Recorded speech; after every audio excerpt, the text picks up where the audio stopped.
de tórax y cardiovascular del Hospital Almenara, trabajo en el servicio de cirugía de tórax en el hospital. El servicio del Hospital de Cirugía de Tórax es un servicio de un grupo humano de experiencia y también de jóvenes que hicieron la residencia aquí en el hospital, y se caracteriza porque nosotros somos el centro de referencia a nivel nacional en lo que se refiere a trasplante de pulmón. Entonces, vamos a realizar esta noche, debido a que todo el día hemos estado en sala de operaciones. Bueno, ha habido cirugías de emergencia, la primera de una paciente con un hemotoras masivo, iatrogénico, post drenaje percutáneo del tórax, y lamentablemente estaba chocándose, llegó hasta 4 hemoglobinas. Tuvimos que entrar a una toracotomía exploratoria para poder controlar los vasos sangrantes. Eran vasos intercostales, así como también la pleura diafragmática que estaba prácticamente sangrando, ¿no? Entonces, ingresamos en la mañana, después en la tarde tuve que tener una cirugía de una lobectomía por una sospecha de cáncer de pulmón, en la cual hicimos lobectomía inferior derecha, y también hemos estado hasta tarde. Recién estoy saliendo de las 2 cirugías de hoy y estoy entrando a la guardia. Vamos a realizar la teoría de lo que se refiere a eh, cirugía en tuberculosis pulmonar, TBC quirúrgica. ¿Ok? Muy bien. Voy a proceder a compartir mi pantalla para que puedan ver las diapositivas. ¿Me oyen fuerte y claro todos? Sí, doctor, sí se escucha. Ok. ¿Están viendo mi pantalla? Sí, doctor, sí se ve. Ok. Muy bien, entonces vamos a... Bueno, ustedes bien saben que la TBC, la tuberculosis, es una enfermedad infecciosa causada por el Mycobacterium tuberculoso. Se caracteriza principalmente por la formación de granulomas en los tejidos, principalmente en los pulmones, pero también saben que existe la tuberculosis extrapulmonar, ¿no? Como su forma más frecuente, la extrapulmonar, es la TBC pleural, ¿ok? No está en los pulmones, está a nivel de la pleura parietal. Y esta TBC pleural, que es una forma extrapulmonar, es la más frecuente, puede originar granulomas a nivel de la pleura parietal y derrame pleural, que se caracteriza por ser un líquido amarillo citrino, ¿no? Que vamos a ver esta característica cuando hagamos una toracocentesis diagnóstica. También la TBC extrapulmonar puede ser ganglionar, ¿no? La tuberculosis extrapulmonar, su forma más frecuente es la TBC ganglionar, seguida por la pleural, ¿ok? Es de curso crónico y puede conducir a la muerte sin tratamiento. El agente etiológico es el bacilo de Koch, que es un germen intracelular aerobio obligado, induce respuesta granulomatosa en el huésped y tiene una tasa de crecimiento muy lento. La transmisión de este bacilo es por vía aérea, por el aerosol, cuando el paciente tose, y se va a alojar principalmente a nivel de los segmentos apicales de los lóbulos inferiores y segmentos anteriores de lóbulos superiores. En cuanto a la historia de la aparición de la tuberculosis, fue la gran plaga blanca que apareció en el siglo XVI y que prácticamente azotó a la ciudad mejor dicho, a países europeos. Lamentablemente no tenían cómo controlar esta plaga. En 1882, Carlo Forlanini de Pavia realiza el primer neumotórax artificial, que fue la primera, digamos, inicio de técnica quirúrgica invasiva para poder controlar esta enfermedad. ¿En qué consistía la técnica de colapsoterapia eh, que realizó Forlanini de Pavia? Consistía en la inyección de volúmenes de aire a repetición cada quincena, aproximadamente 60 mililitros de aire inyectados en cavidad pleural, sobre todo en las regiones apicales de los hemitórax, ya que, como ustedes saben, las cavernas se alojan principalmente a nivel de los segmentos anteriores y también los segmentos apicales, tanto en lóbulos, principalmente lóbulos superiores, ¿no? Entonces, por ese motivo fue que se tenía el pensamiento de que inyectando volúmenes de aire se iba a producir un colapso de estas cavernas por la presión que ejercía el aire instilado dentro de la cavidad pleural, haciendo que las paredes de las cavernas se adosen y posteriormente se fibrosen, sellando estas cavernas. Robert Koch en Alemania en 1882 también identifica el bacilo tuberculoso. Tenemos la primera cirugía de neumonectomía en 1933 por Bernoux, y Lilienthal realiza con Friedlander la primera lobectomía en el año 1935. También tenemos que mencionar a Jacobeus de Suecia. Este médico es el primero en realizar la neumolisis parietal por toracoscopía. O sea, el pionero de la toracoscopía fue Jacobeus de Suecia. ¿Ok? Existe una era prestreptomicina que principalmente fue, digamos, tratada por la colapsoterapia, y una era post-streptomicina, post-descubrimiento de fármacos antituberculosos, que consistió en las cirugías de resecciones pulmonares, ¿no? Ya sea lobectomía, neumonectomía o segmentectomía. Bueno, ahora actualmente pues se sospecha y se puede probar la tuberculosis al examinar el esputo de los pacientes. Pero la extensión de la enfermedad tuvo que esperar hasta 1895, cuando Röntgen descubrió los rayos X. Ernest Sauerbruch debe ser considerado como el primer pionero de la cirugía torácica. Nació en 1875 y cuando tenía 4 años su padre murió de tuberculosis. Sauerbruch fue alumno de el doctor Mikulich. Mikulich fue el que realizó la técnica para las colostomías en doble cañón de escopeta. Entonces, en cuanto a lo que es el bacilo de Koch, ya hemos mencionado que es un germen intracelular, aerobio obligado, induce respuesta granulomatosa, tiene una tasa de crecimiento muy lento, la transmisión es por aerosol, las gotitas de flush, ¿no? Y bueno, se dice que este bacilo va a ser fagocitado por macrófagos. Posteriormente va a haber un crecimiento dentro de los macrófagos y se va a formar aproximadamente a la tercera semana los granulomas gaseosos, ¿no? Los granulomas gaseificantes. Y también va posteriormente a extender este bacilo hacia los ganglios biliares, hacia los ganglios regionales, y esto se va a llamar complejo de Ghon. ¿Ok?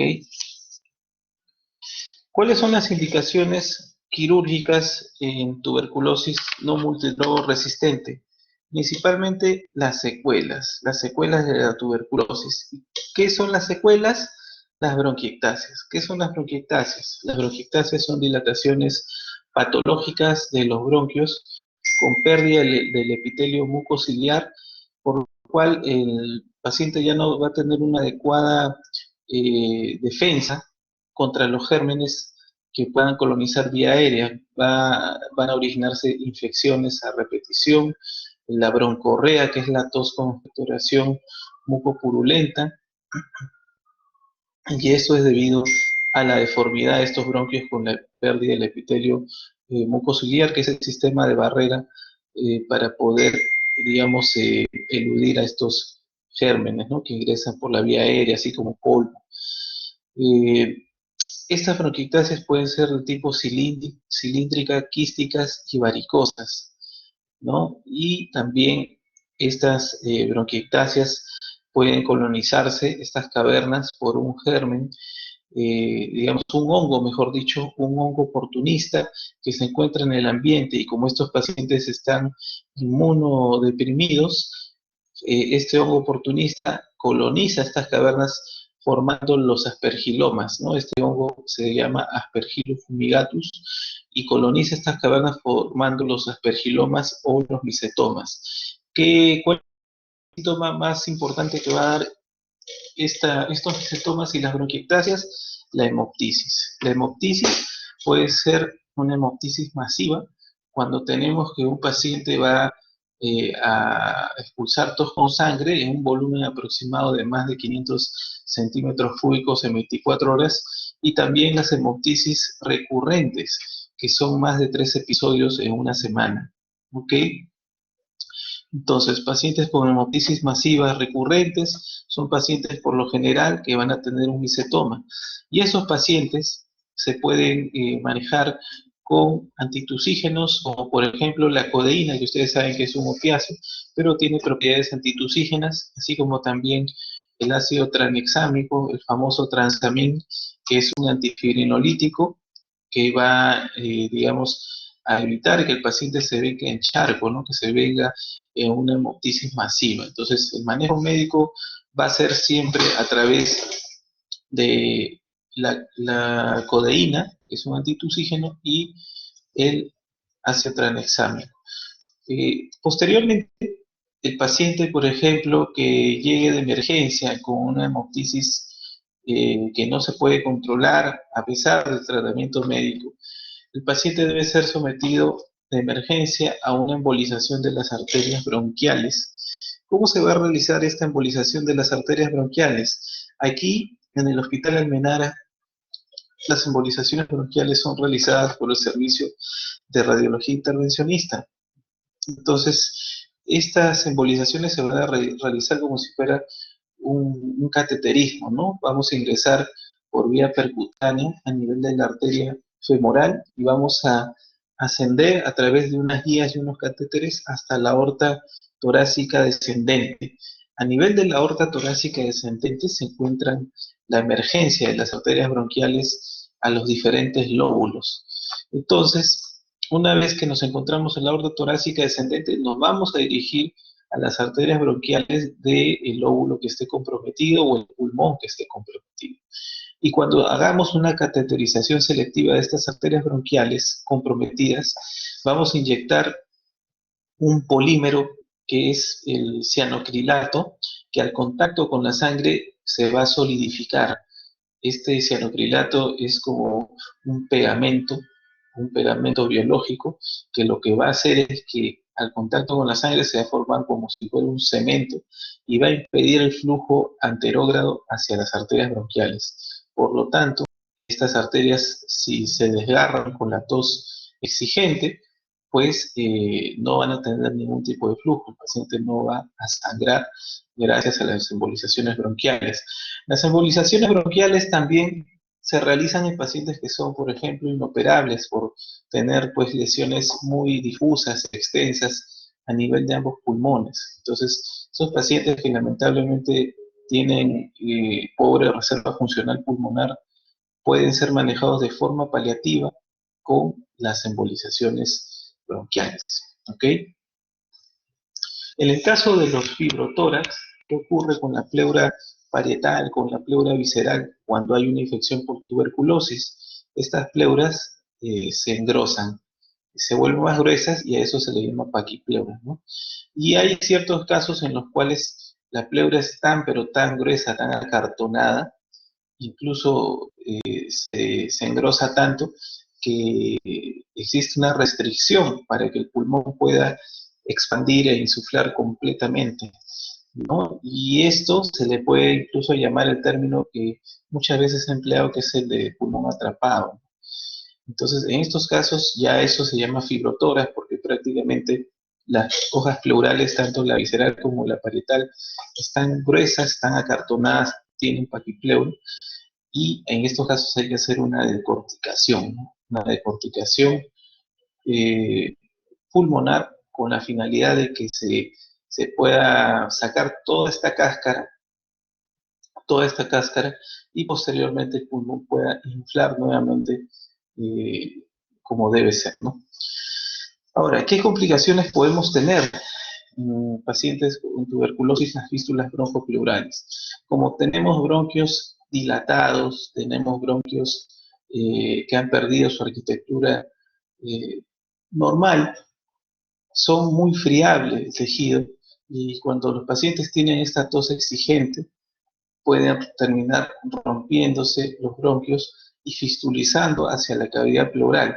Y recuerden ustedes que no solamente van a pasar los bacilos de Koch a la cavidad pleural, sino también van a pasar gérmenes anaerobios, gram positivos. Entonces va a haber una colonización mixta de la cavidad pleural y por lo tanto esto va a devenir en otras complicaciones como por ejemplo también el empiema tuberculoso, ¿no? Por colonización de la cavidad pleural que va a formar pus, y a eso se le llama empiema, pus en cavidad pleural. Entonces, las fístulas broncopleurales no solamente van a permitir el ingreso de todos estos gérmenes hacia cavidad pleural, sino también el ingreso de aire. Entonces, podemos tener presencias en muchos casos de pioneumotórax, o sea, pio de pus en cavidad pleural y neumotórax de aire, que también ha ingresado a la cavidad pleural, ¿no? Pioneumotórax. Así como también estos gérmenes pueden anidar en estas cavernas y pueden también formar abscesos pulmonares.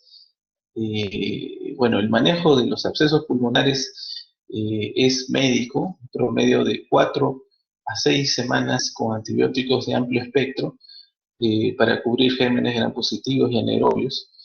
Y bueno, después de 4 a 6 meses de 4 a 6 semanas de tratamiento, se ve si este absceso ha podido ser controlado. Si persiste a pesar del tratamiento antibiótico, en esos casos ya los abscesos son quirúrgicos, ¿no? Muy bien.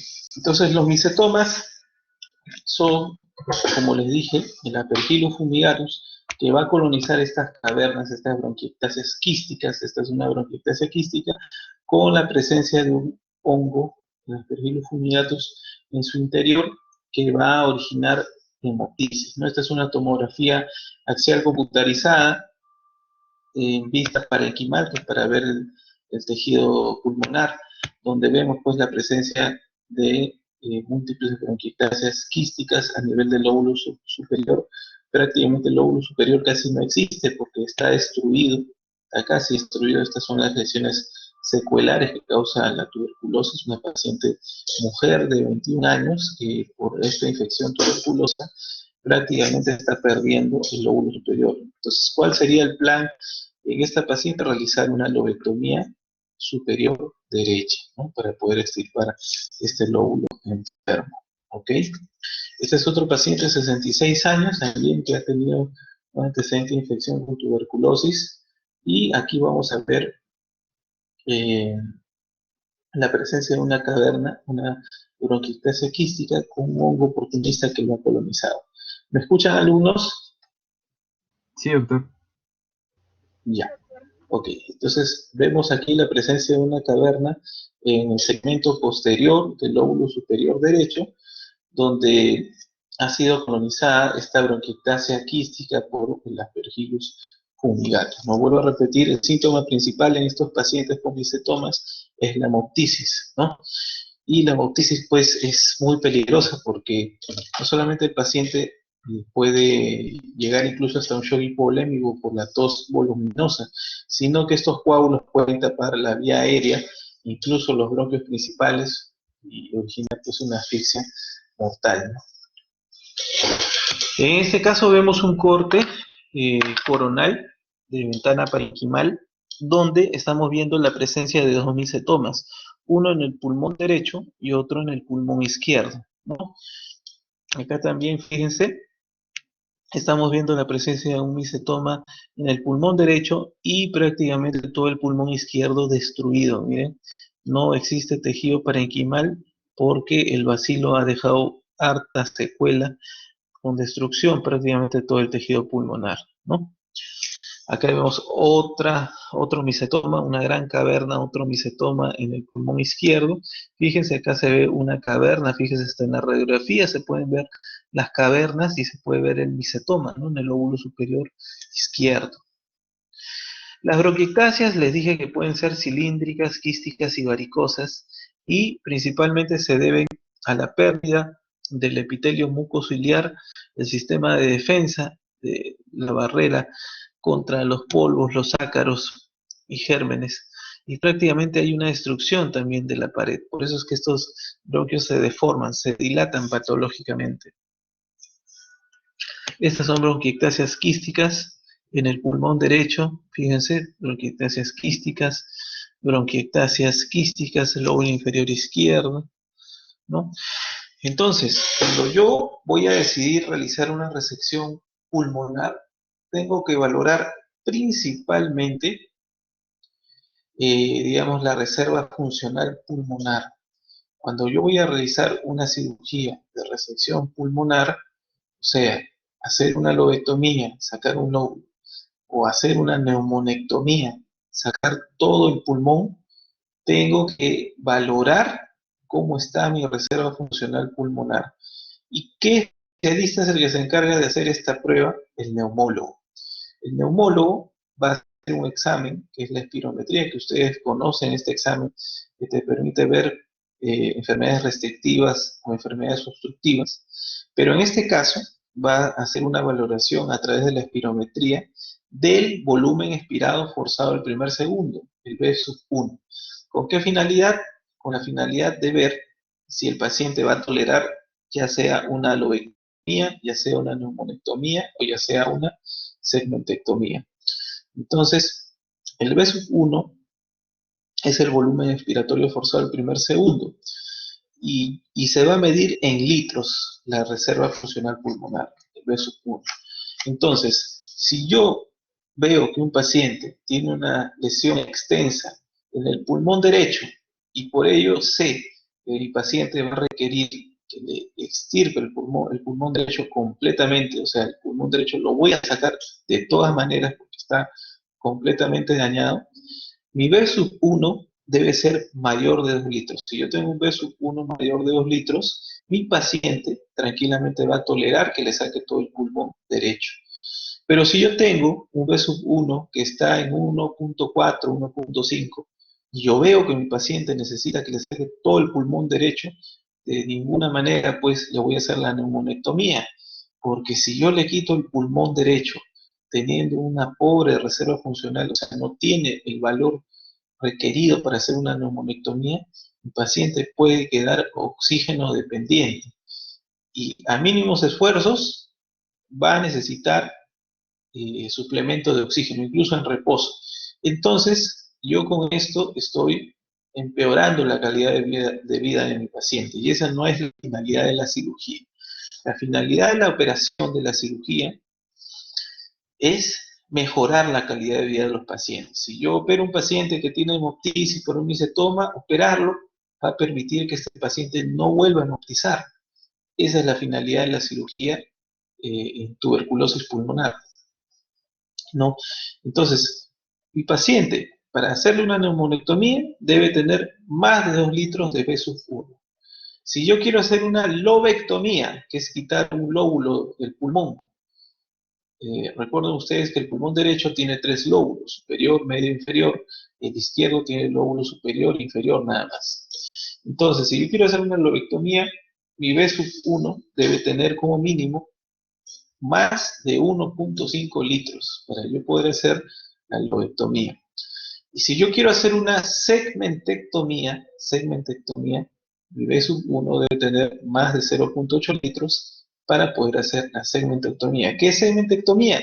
De mi lóbulo, por ejemplo, el lóbulo superior derecho, va a tener 3 segmentos pulmonares, el segmento apical, el segmento anterior y el segmento posterior. Entonces, segmentectomía es extirpar solo uno de estos segmentos. ¿Ok?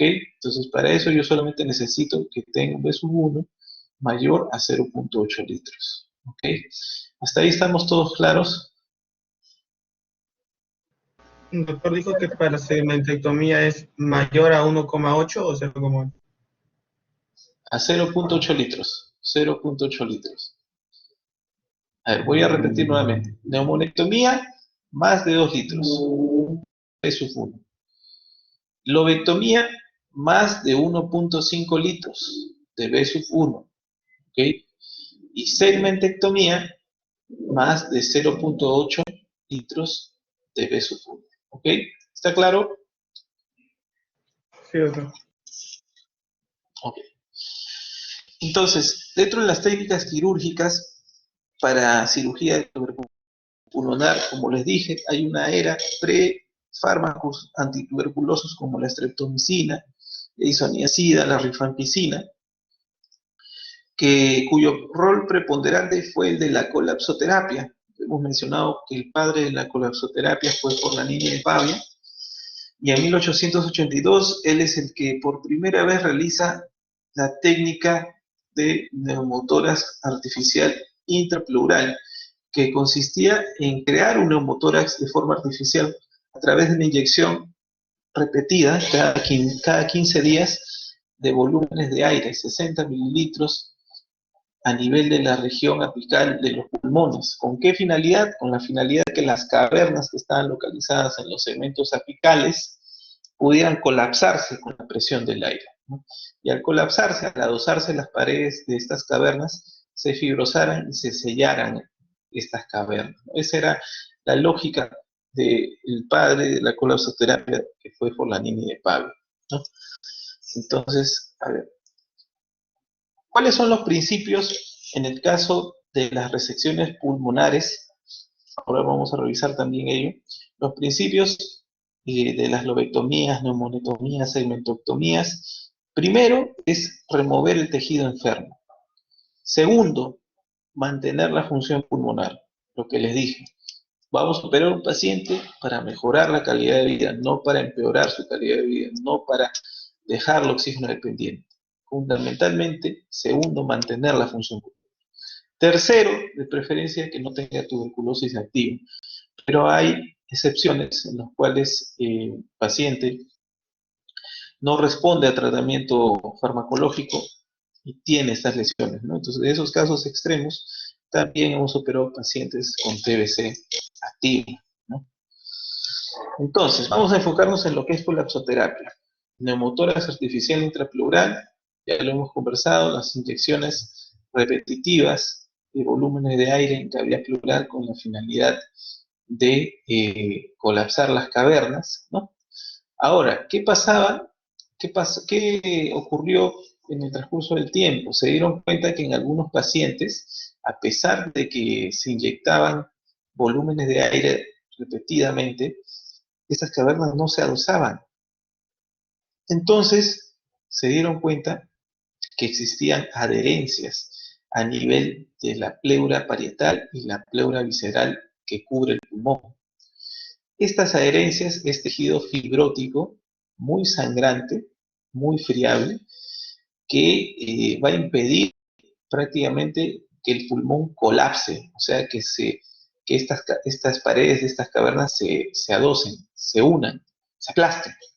¿Por qué? Porque las adherencias van a sujetar al pulmón, la pleura parietal, que es la que cubre las costillas, y es prácticamente imposible que este tejido pulmonar pueda aplastarse, ¿no? Entonces, aquí entró a tallar Jacobeus de Suecia, como les mencioné, el padre de la toracoscopía, que realizó en primera instancia la neumolisis intrapleural cerrada. Él fue el que realizó la neumolisis intrapleural cerrada. ¿En qué consistía esto? En la sección de las adherencias, cortar las adherencias por videotoracoscopía, ¿no? A través de unos tubitos que ingresaban, que prácticamente permitían seccionar estas adherencias a tórax cerrado, ¿no? Ahora, en el caso de la neumolisis intrapleural a cielo abierto, era la que se realizaba ya por toracotomía. Se abría el tórax entre las costillas, específicamente a nivel de la región apical, y se seccionaban bajo visión directa las adherencias que estaban localizadas a nivel apical, ¿no? Y después de haber seccionado estas adherencias sangrantes, lo que se hacía posteriormente era lo primero, inyectar volúmenes de aire para hacer posteriormente el neumotórax artificial intrapleural. ¿Ok? Después apareció otra técnica, que fue la frénico-parálisis. Y la frénico-parálisis puede ser completa y permanente, puede ser temporal, y puede ser combinada con neumoperitoneo. ¿En qué consistía la técnica de frénico-parálisis completa y permanente? En la abulsión completa del nervio frénico. El nervio frénico, ustedes saben que es el nervio que va a inervar al diafragma, que es un músculo inspiratorio, ¿no? Y este nervio frénico puede ser accesible a través de cervicotomía, de abordaje cervical, y lo vamos a localizar delante del escaleno anterior, ¿no? Entonces, cuando localizamos al nervio frénico en la región cervical, vamos con una pinza Kelly a enrollarlo, ¿no? A enrollarlo, y prácticamente lo vamos a arrancar, ¿no? En el lado donde yo tengo las cavernas. Por ejemplo, si hacemos del lado derecho, abordaje, cervicotomía del nervio frénico delante del escaleno anterior, delante del músculo escaleno anterior, y voy a tomarlo con una pinza Kelly, lo voy a enrollar y lo voy a abulsionar, lo voy a arrancar prácticamente, ¿no? Entonces, esto lo que va a originar es un ascenso de mi diafragma ipsilateral de ese lado, o sea, una parálisis diafragmática. Entonces, como el diafragma va a ascender, los lóbulos van a aplastarse, empujarse hacia arriba, hacia la región apical. Entonces, también las cavernas localizadas a nivel apical van a colapsarse bajo esta lógica, ¿no? De parálisis diafragmática, ¿ok? Existía otra técnica que era una técnica temporal en la cual solamente el nervio frénico se presionaba con una pinza de disección, una frénico-presura, ¿no? Se pinzaba el nervio frénico a nivel de la región cervical, y lo que se hacía era una parálisis temporal, no era una parálisis permanente, no era temporal. Y después existió otra técnica combinada, ya sea por frenisectomía, que es la abulsión completa del nervio frénico, o frénico-presura, que es la parálisis temporal, pero ahora se combinaba cualquiera de estas dos técnicas con neumoperitoneo, se inyectaba también aire en cavidad peritoneal, y el aire tiende a irse hacia las cúpulas diafragmáticas, o sea, por encima del hígado, ¿no? Entonces, esta técnica principalmente se usaba, combinada con neumoperitoneo, para los casos de cavernas o bronquiectasias que estaban localizadas a nivel de los segmentos cales de los lóbulos inferiores. No olviden eso. El lóbulo inferior también tiene segmento apical, igual que en el lóbulo superior. Entonces, las cavernas que están localizadas a nivel de los lóbulos inferiores en esos segmentos apicales, en el segmento apical de los lóbulos inferiores, era, digamos, tratada a través de esa técnica de frénico-parálisis combinada con neumoperitoneo, ¿ok? Para cavernas apicales localizadas en los lóbulos inferiores, no se olviden, ¿ok? Después vino otra técnica, que es la toracoplastía, que consistía en la resección de los segmentos de arcos costales posteriores con la finalidad de reducir la cavidad pleural, y al reducir la cavidad pleural, también, pues, la pleura parietal aplastaba a las cavernas que estaban localizadas en los segmentos apicales, ¿no? Eran unas cirugías muy cruentas. Ahora vamos a revisar un par de técnicas, pero eran cirugías bastante cruentas, dolorosas, invalidantes para los pacientes que eran sometidos a este tipo de intervención. Después vino el neumotórax artificial extrapleural. Por fuera de la pleura parietal se inyectaba también volúmenes de aire y se hacía que se aplastara la pleura parietal contra las cavernas, ¿no? Siempre localizadas a nivel apical. Y después existió otra técnica, que fue el colapso por presión directa, y dentro de esta técnica de colapso por presión directa se realizaba una técnica llamada plombaje, que era con la colocación de cuerpos extraños dentro de la cavidad pleural directamente, que aplastaran las cavernas localizadas en los segmentos apicales de los lóbulos superiores, ¿no? Entonces se colocaban esferas de lucita, que eran esferas de vidrio, por ejemplo, que aplastaban estas cavernas directamente, o se colocaban esferas de parafina también, que era con la finalidad de que aplastaran estas cavernas, ¿no? Materiales plásticos. Entonces, este colapso por presión directa o plombaje con la colocación de estas esferas de lucita, ¿no? Ahora, esta técnica también tenía algunas complicaciones, ¿no? A veces estas esferas se movían, migraban hacia la región mediastinal y podían ocasionar en el paciente fístulas aortoesofágicas, fístulas esófago-pleurales, por erosión, porque eran cuerpos extraños que erosionaban la adventicia, ¿no? Y la adventicia, la pared muscular, y posteriormente desgarraban la íntima, en el caso de las fístulas aortoesofágicas, ¿no? O fístulas también a nivel del esófago, ¿no? Entonces, por presión, porque erosionaban las capas de estas estructuras. Entonces, eso ocurría hacia el mediastino, y estas consecuencias eran incluso mortales, ¿no? Y otras complicaciones eran hacia la pared. Estas esferas se migraban hacia la pared, hacia la pleura parietal, ocasionando un dolor intenso en los pacientes, ¿no? Se veía un abultamiento a nivel de pared por migración de estas esferas, ¿no? Entonces, eran técnicas que, pues, muy cruentas, muy dolorosas y con muchas complicaciones, ¿no? Pero bueno, era lo que, como se trataba de manejar en ese tiempo, la cirugía en tuberculosis pulmonar en esos tiempos. Entonces, vamos a avanzar un poquito. Por ejemplo, aquí estamos viendo cómo se colocaba un pedículo de músculo a nivel, debajo de las costillas, que era, acá se está cogiendo eh, músculo, músculo debajo de las costillas, con la finalidad que la pleura parietal que está debajo de ellas sea aplastada hacia las cavernas que están localizadas principalmente a nivel apical, ¿no? Fíjense, esta es parte del músculo pectoral mayor que se está metiendo dentro de las costillas, por debajo de las costillas, para que pueda aplastarse estas cavernas.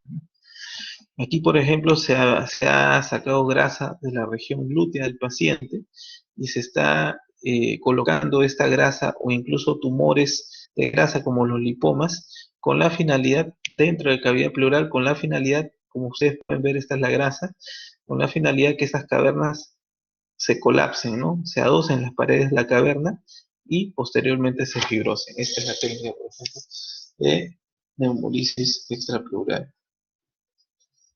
La frenisectomía, como yo les dije, por delante del escaleno, el músculo escaleno, se pinzaba con una Kelly el músculo, el nervio frénico, y se enrollaba, ¿no? Se enrollaba para poder abulsionarlo, arrancarlo prácticamente.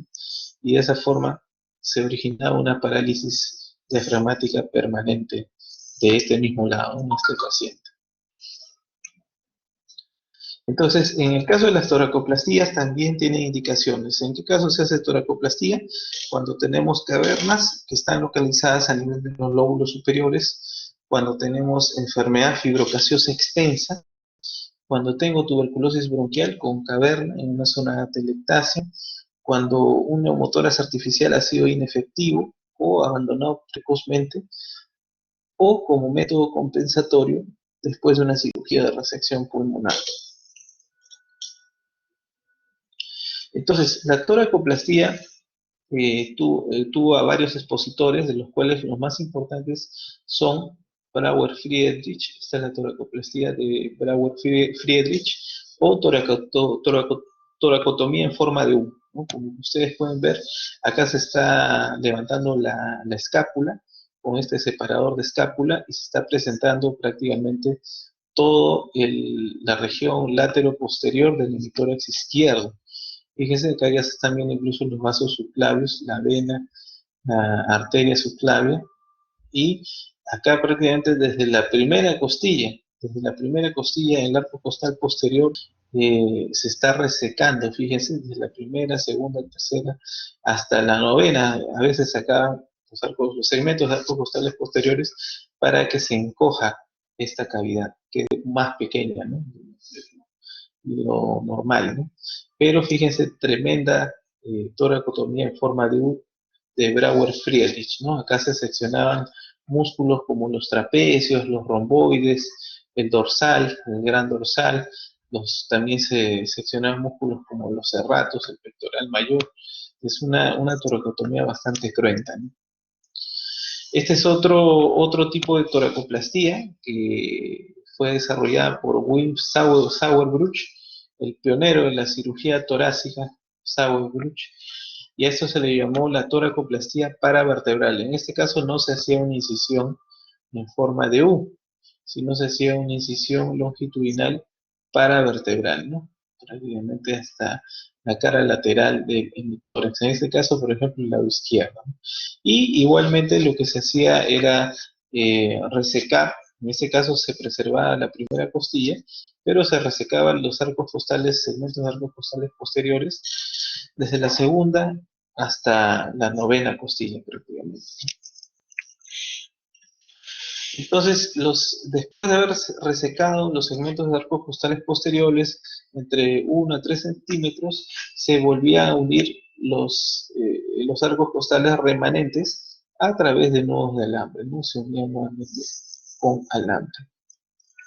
Por ejemplo, esta es una radiografía de un paciente que se ha hecho una toracoplastía del lado derecho. Fíjese, aquí se ve el pulmón izquierdo, ¿no? Expandido completamente, y se ven las costillas en el lado izquierdo, pero en este caso no. Fíjense, en este caso había una resección de arcos costales posteriores, ¿no? Y prácticamente la cavidad que existía, porque en este caso ya no hay pulmón, el pulmón quedó completamente destruido, prácticamente esa cavidad se ha reducido debido a la toracoplastía. Ahora, estas toracoplastías eran cirugías deformantes porque lamentablemente se daba una escoliosis compensatoria a la ausencia de estos arcos costales en este lado, ¿no? Entonces, ocurría una escoliosis compensatoria, como ustedes pueden ver en estas imágenes. Fíjense, es un común denominador ver en las toracoplastías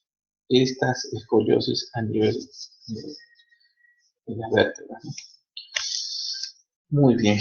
Otras pacientes también que han sido sometidos a toracoplastía, una cirugía deformante.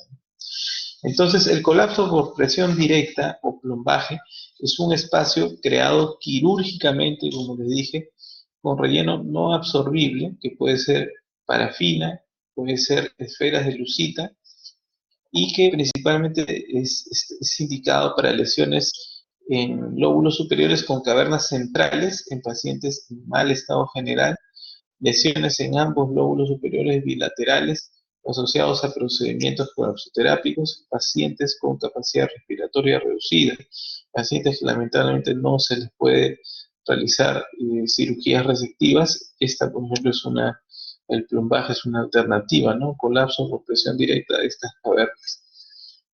Por ejemplo, acá vemos la colocación de estas esferas de lucita para aplastar las cavernas que están localizadas a nivel de los lóbulos superiores, en este caso del pulmón derecho, o lóbulo superior derecho. Acá en la tomografía, por ejemplo, se ve claramente, es una tomografía axial computarizada, ventana mediastinal, porque no vemos el tejido pulmonar, sino vemos las estructuras del mediastino, la aorta ascendente, la aorta descendente, la arteria pulmonar, su rama pulmonar izquierda, la carina traqueal antes de su bifurcación, y vemos este cuerpo extraño, ¿no? Estas que son las esferas de lucita, que están aplastando, vean esta radiografía, están aplastando las cavernas localizadas a nivel del lóbulo superior.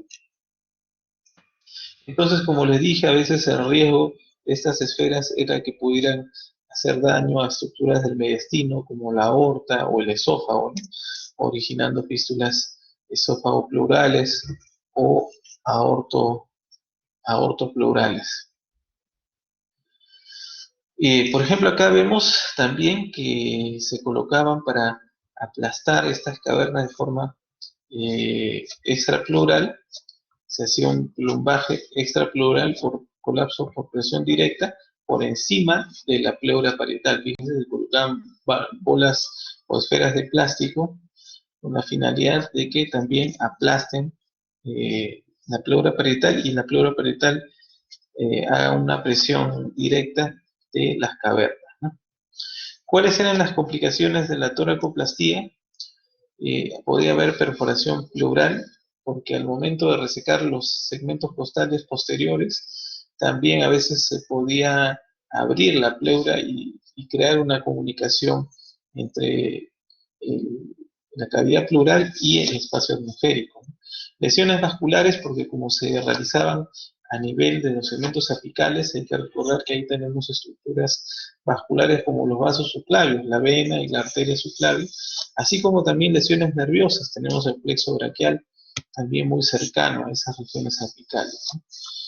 Y shock operatorio. Por ejemplo, acá vemos las adherencias que yo les mencionaba, estas adherencias que sujetan al pulmón hacia las costillas, y que son adherencias que están muy vascularizadas, ¿vean? Están sumamente vascularizadas, son adherencias muy sangrantes, muy friables.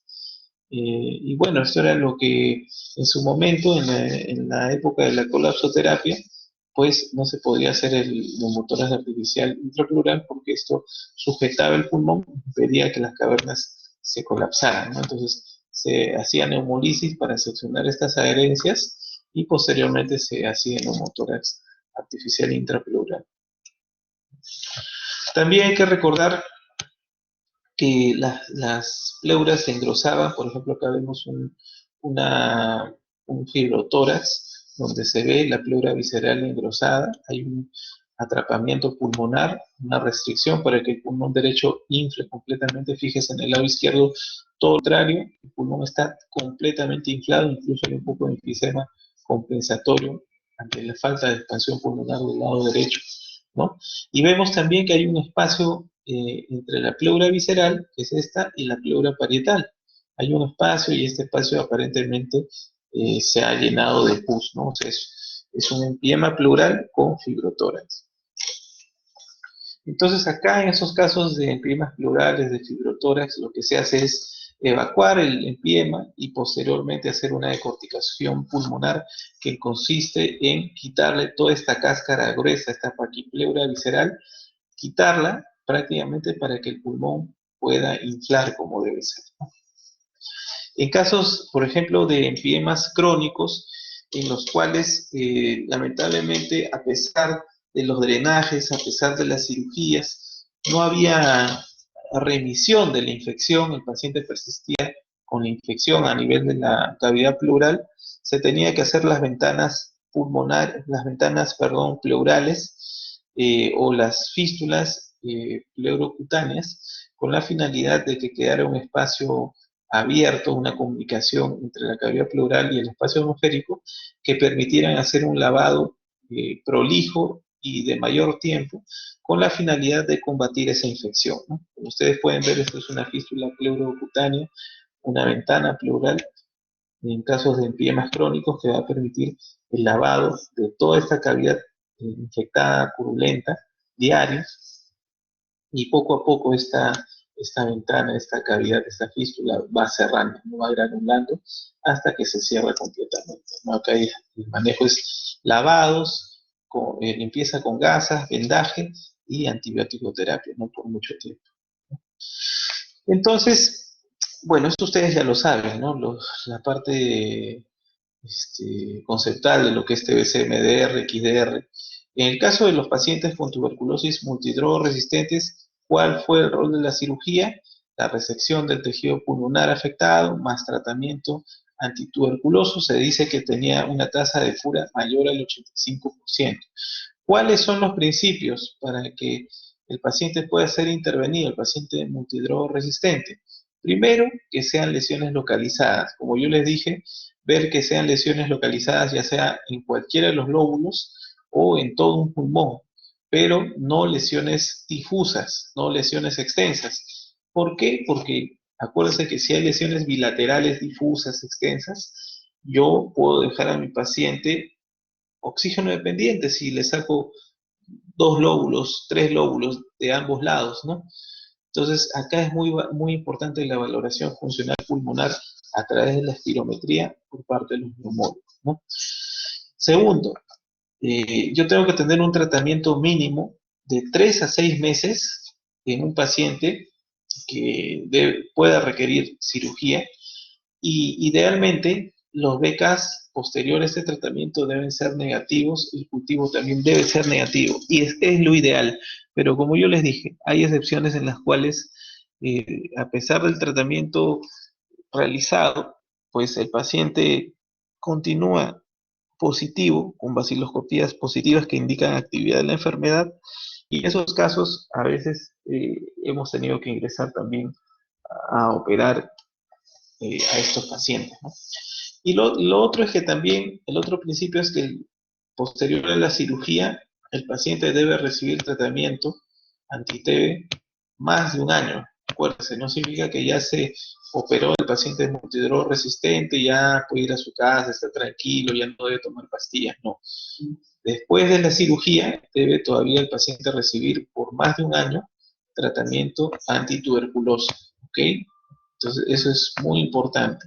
La concomitancia del tratamiento quirúrgico con el tratamiento farmacológico, ¿ok? Lo otro que también les mencioné, preservar la función pulmonar. ¿Cuál es el objetivo de la cirugía? Disminuir la carga basilar que anida en estas lesiones cavitarias, en estas cavernas, ¿no? Hay mucha carga basilar dentro de ella, por eso es muy importante resecar estas lesiones cavitadas en los pulmones para evitar las recaídas. ¿Okay? Entonces, bueno, esto ya lo hemos revisado.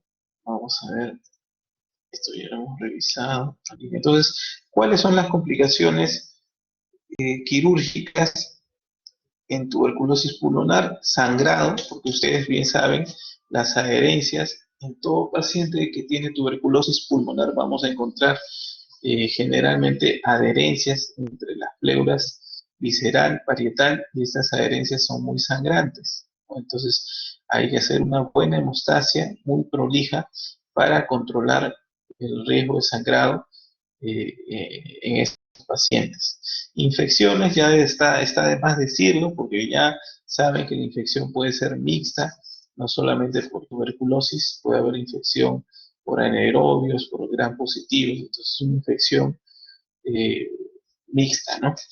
Los pacientes pueden hacer empiema también por las comunicaciones, las fístulas broncopleurales, ¿no? Y colonización de los gérmenes del bacilo de Koch, así como gérmenes gram positivos de anaerobios que pueden colonizar la cavidad pleural y originar pus en dicha cavidad, ¿no? Así como también las fístulas broncopleurales, porque ya lo hemos mencionado, el tejido debilitado, infectado, friable, puede fistulizar hacia la cavidad pleural y no solamente va a haber empiema, sino que también va a haber entrada de aire a cavidad pleural, o sea, el paciente va a tener un pioneumotórax, ¿okay? Y la muerte, pues, lamentablemente en los casos donde no hay un adecuado tratamiento. Muy bien, alumnos, yo les agradezco por su atención en esta teoría. No sé si tienen alguna pregunta.